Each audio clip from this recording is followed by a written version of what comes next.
Hi friends, నమస్తే. Welcome back to our channel. ఈరోజు వీడియోలో ఎంతో రుచికరమైన చేపల పచ్చడి చేస్తున్నాను ఫ్రెండ్స్. వీడియోని స్కిప్ చేయకుండా లాస్ట్ వరకు చూడండి ఫ్రెండ్స్. అలాగే నా ఛానల్ని మీరు కనుక ఫస్ట్ టైం చూసినట్టయితే ప్లీజ్ లైక్ చేయండి, షేర్ చేయండి, సబ్స్క్రైబ్ చేయండి. మరి ఇంకెందుకు ఆలస్యం, వీడియోలోకి వెళ్ళిపోదాం పదండి.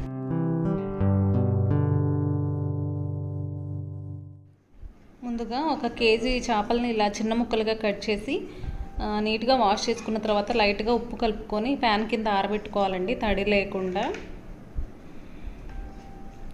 తర్వాత డీప్ ఫ్రైకి సరిపడా ఆయిల్ వేసుకోవాలి. స్టవ్ ఆన్ చేసి కళాయి పెట్టేసి ఆయిల్ పోస్తున్నాను. ఈ చేపల పచ్చడి పెట్టడానికి ఆయిల్ కొంచెం ఎక్కువే పట్టిద్దండి.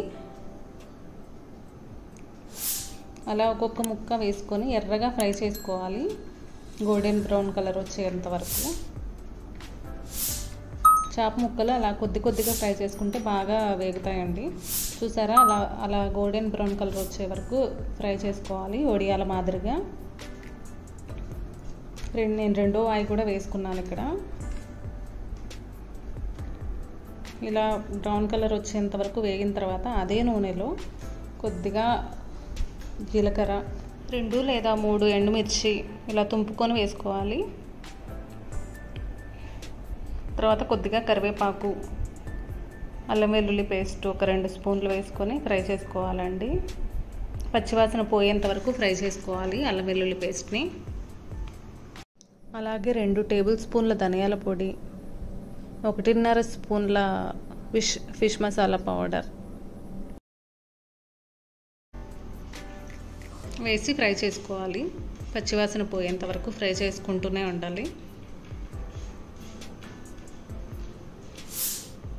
తర్వాత మనం ఫ్రై చేసిన చేప ముక్కలు ఉన్నాయి కదా, అవి కూడా వేసుకొని కలుపుకోవాలి. మొత్తం మసాలాలన్నీ చేప ముక్కలకు పట్టేలాగా కలుపుకోవాలి గరిటెతో.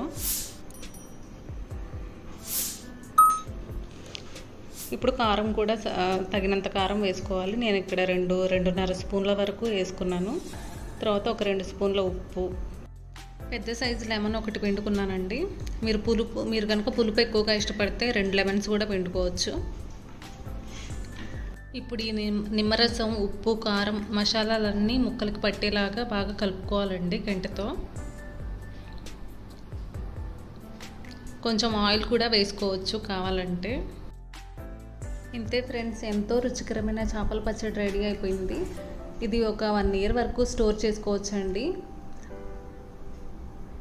నా తరపు నుంచి చిన్న రిక్వెస్ట్ ఫ్రెండ్స్, వీడియో చూసి వెళ్ళిపోకుండా ప్లీజ్ లైక్ చేయండి, అలాగే సబ్స్క్రైబ్ చేయండి. ఓకే ఫ్రెండ్స్, ఉంటాను. బాయ్.